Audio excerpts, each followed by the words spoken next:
कराची के इलाके कोरंगी क्रॉसिंग में ऑयल रिफाइनरी के नजदीक गैस पाइपलाइन में लगी आग पर 8 घंटे गुजर जाने के बाद भी काबू न पाया जा सका। 10 से ज्यादा फायर ब्रिगेड की गाड़ियां मौके पर मौजूद, आग बुझाने की हिकमत अमली को तब्दील कर दिया गया। पानी की जगह मिट्टी और फोम का इस्तेमाल, हैवी मशीनरी और डंपर की मदद से आग के करीब मिट्टी डाली जा रही है। हुकाम के मुताबिक आग के प्रेशर के बायस पानी के इस्तेमाल का फायदा नहीं हो रहा। पानी की बोरिंग के दौरान गैस पाइपलाइन को नुकसान पहुंचा, जिससे आग भड़क उठी। गवर्नर सिंध का नोटिस, कमिश्नर कराची को आग बुझाने के लिए हर मुमकिन इकदाम की हिदायत।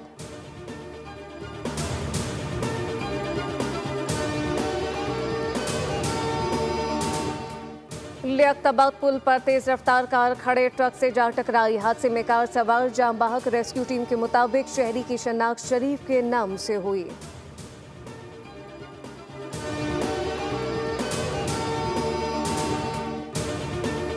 छोटी ईद पर छोटा तोहफा, हुकूमत ने पेट्रोल की फी लीटर कीमत में ₹1 कमी कर दी। हाई स्पीड डीजल की फी लीटर कीमत पुरानी कीमत बरकरार।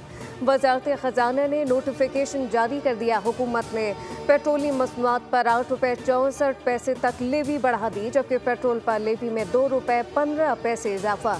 पेट्रोल पर लेवी ₹72.15 हो गई। हाई स्पीड डीजल पर लेवी ₹8.64 बढ़ाने से लेवी ₹78.64 हो गई। ओगरा ने लेवी में इजाफे का नोटिफिकेशन जारी कर दिया।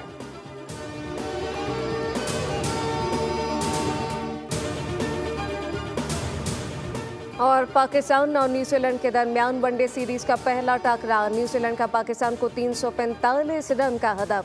पाकिस्तान की बैटिंग जारी। 88 रन पर 2 खिलाड़ी आउट। रिजवान और बाबर क्रीज पर मौजूद। उस्मान खान 39 और अब्दुल्ला शफीक 36 रन पर कीवी बॉलर का शिकार हुए। न्यूजीलैंड ने मुकर्रर ओवर में 9 विकेट पर 344 रन बनाए। मार्क 132 और डेरिल मिचेल 76 रन बनाकर नुमाया रहे।